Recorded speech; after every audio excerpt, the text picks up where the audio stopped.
जय श्री हनुमान जी, जय श्री राम जी।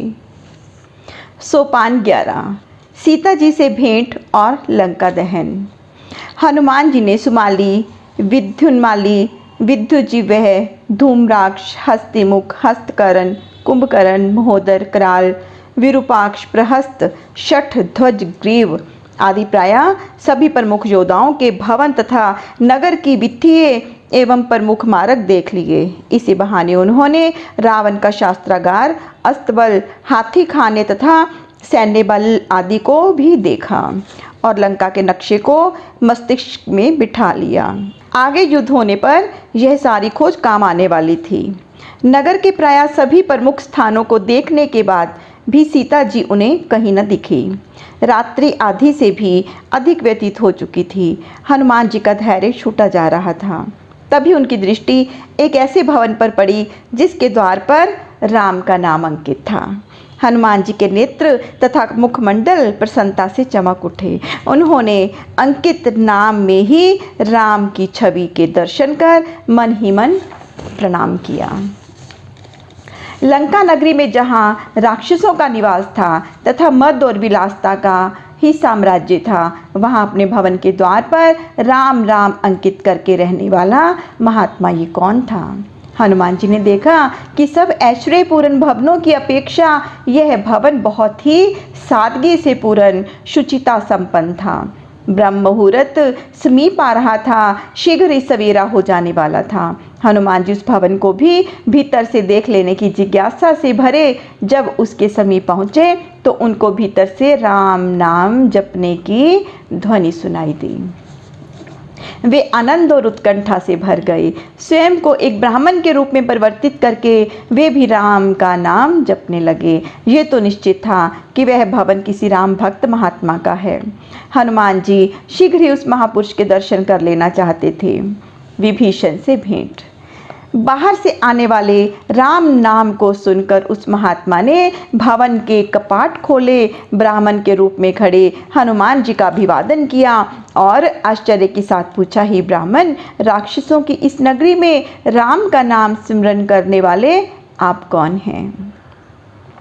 आपको देखने मात्र से हृदय भाव विह्वल हो गया है। आपके आभा मंडल से आने वाली ऊर्जाएं बहुत पवित्र तथा भक्तिमय अनुभूति करा रही हैं। दशानन, रावण के छोटे भाई विभीषण के भवन और हृदय दोनों में आपका हार्दिक स्वागत है। रावण के भाई होते हुए भी हनुमान जी ने उनको राम भक्त जानकर उनसे कुछ छिपाना उचित न समझा। वे सम्मान पूर्वक बोले, हे महात्मन, मैं रामदूत हनुमान आपको प्रणाम करता हूँ। माता जानकी की खोज में मैं गुप्त रूप से लंका में आया हूँ और उनको ढूंढते हुए प्रायः आधी से अधिक नगरी घूम चुका हूँ। उनके दर्शन तो मुझे अभी तक नहीं हो सके, परंतु आपके दर्शन से मुझे हार्दिक प्रसन्नता हुई है। इस राक्षस नगरी में आप जैसे राम भक्त के दर्शन हो जाना महान उपलब्धि है तथा बड़े आश्चर्य का विषय भी है। विभीषण ने दीर्घ निश्वास छोड़ते हुए कहा, भैया, मैं तो तामसिक शरीर वाला अधम प्राणी हूँ।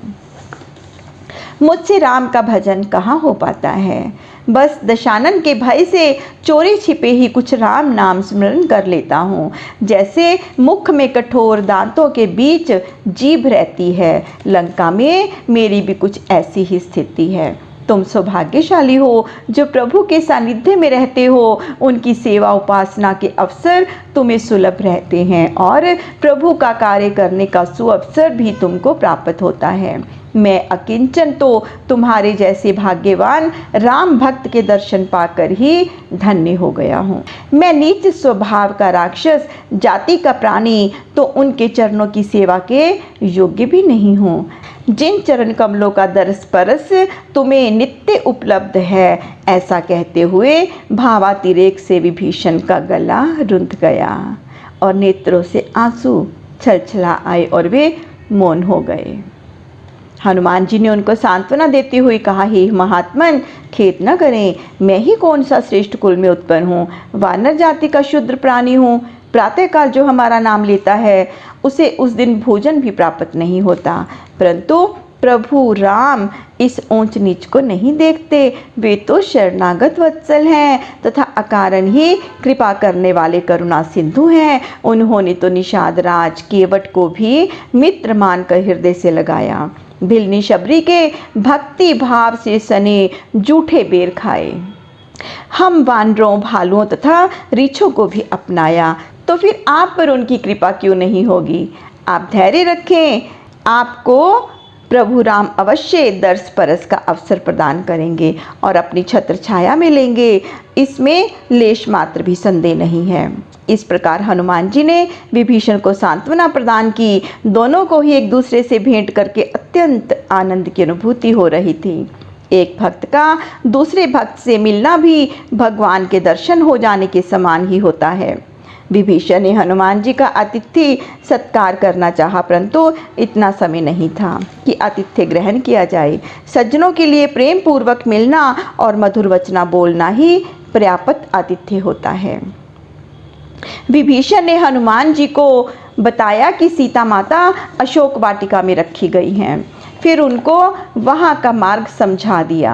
जय श्री राम। प्रभु श्री राम सबका मंगल करें, सबका कल्याण करें, सबको सुख और सबको स्वास्थ्य प्रदान करें। जय श्री हनुमान जी।